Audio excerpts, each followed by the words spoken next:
So for anybody that are confused as to if you have a Nissin brake caliper, especially the front one, and you don't know where this little clip goes when you take the brake pads off, okay, to change the brake pads, this is the correct way. Okay, I just want to show you guys this because I was confused when I took the old brake pads out. This little thing fall out, and I ordered a brand new one because I throw away the old one and I put the brake pads on the bike, and the bike was making a noise. So this little thing prevents the brake pad from moving around. Once you put this on here, this is towards the end. This little thing actually sits right next to the locking pin on the caliper. Okay, and you have this longer end and the shorter end. The shorter end goes to the bottom, the longer end goes into the little dip over there.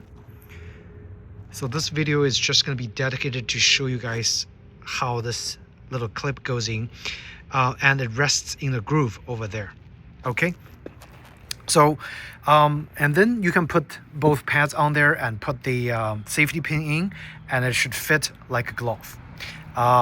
So just want to show you guys how the clipping spring locked pin clip goes. And at the very end, just to show you guys, this is what the properly installed spring looks like in here. So the tab with the little knob, with the little notch, is gonna sit at the very bottom, and it goes through, both of those pads go through the little locking pin, and the rest goes into the little dip over there. And if you can see, I have a caliper pusher. Highly recommend this tool when you install brake pads, because otherwise your brake pad might not be able to, you might not be able to insert this into the disc correctly. So this little caliper pushing tool is really helpful when installing brakes. I'll post a link down below on where you can get this, but this is what the clip is gonna look like once it's fully installed. Okay, just want to show you guys in this video because it has puzzled me for a while.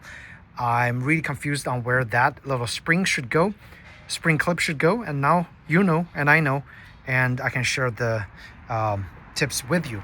If you found this video helpful, do hit the like button or subscribe. Otherwise, yeah, just put those two bolts back on there and your new brake pad replacement is going to be complete. And make sure you properly tighten the locking pin for the brake pads. And that's pretty much it. Thanks again, guys, for watching. Subscribe if you want to see more motorcycle maintenance videos.